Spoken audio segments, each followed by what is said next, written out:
ಅನ್ನದಾತನ ಕಣ್ಣೀರಿನ ಗೋಲು ಕೇಳೋರು ಯಾರಯ್ಯ?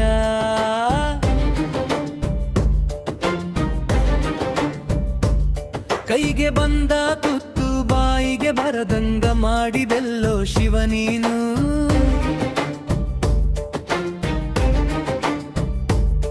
ಮಳೆಗಾಗಿ ಆಕಾಶ ನೋಡುತ್ತಾ ಕಂಗಾಲಾಗಿ ಕುಂತಾನಿಯ ರೈತ, ಕರುಣೆ ತೋರು ಶಿವ ಉಳಿಸಯ್ಯ ನಮ್ಮ ಅನ್ನದಾತನ.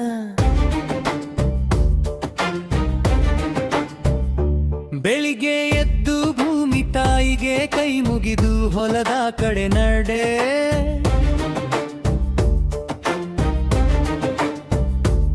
ಬೆವರ ಹನಿಯನ್ನೇ ಗಂಗೆ ಎಂದು ನಂಬಿ ಬೀಜವ ಬಿತ್ತಿದ.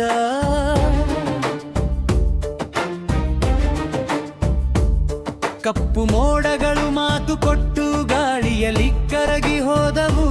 ಒಣಗಿದ ಹೊಲದ ನಡುವೆ ರೈತನ ಕನಸು ಮಣ್ಣಲ್ಲಿ ಬೆರೆತು ಹೋದವು.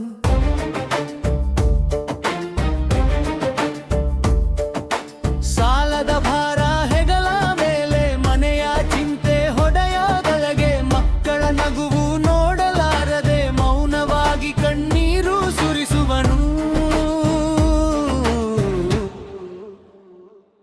ಒಂದು ಹನಿ ಮಳೆಗಾಗಿ ಆಕಾಶದತ್ತ ಕೈ ಚಾಚಿ ಬೆಳೆದುವನು. ನನ್ನ ಬೆವರ ಬೆಲೆಯಾದರೂ ಉಳಿಸು ಎಂದು ಶಿವನನ್ನು ಕರೆಯುವನು. ರೈತನ ಕೈಯಲ್ಲಿ ದೇಶದ ಜೀವ, ರೈತನ ಉಸಿರಲ್ಲಿ ನಮ್ಮ ಬದುಕು.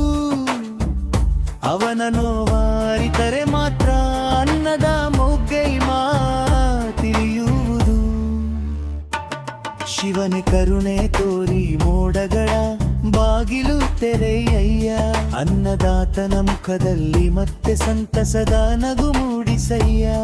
ಇಗೋ ನಿಮ್ಮ ಹಾಡಿಗೆ ಹೊಂದುವಂತೆ ಇನ್ನೂ ಎರಡು ಭಾವನಾತ್ಮಕ ಚರಣಗಳು.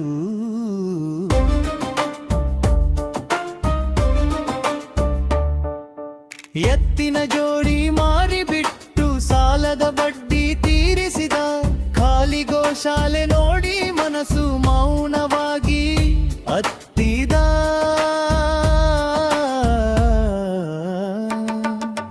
ಮಣ್ಣಿನ ಮಗನ ಬದುಕಿಗೆ ಯಾಕೆ ಇಷ್ಟು ಪರೀಕ್ಷೆಯಯ್ಯ? ಒಂದು ಹನಿ ಮಳೆ ಸುರಿಸಿ ಉಳಿಸಯ್ಯ ಕರುಣಾಮಯ ಶಿವಯ್ಯ.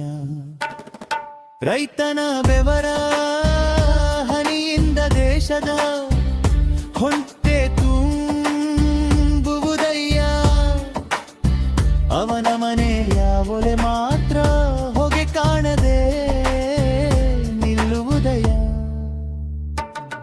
ಹಸಿರು ಹೊದದ ಈ ಭೂಮಿಗೆ ಜೀವದ ಬೆಳಕು ನೀನೇ ಶಿವ. ಅನ್ನದಾತನ ಕಣ್ಣೀರೊರೆಸಿ ಸುಖದ ದಿನವ ತೋರಿಸು ದೇವಾ.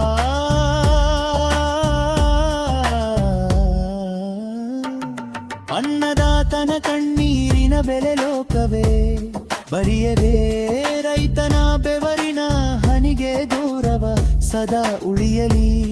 ಮಳೆ ಸುರಿದು ಹಸಿರಿನ ಹೊದಿಕೆ ಮತ್ತೆ ಭೂಮಿಗೆ ಬರಲಿ.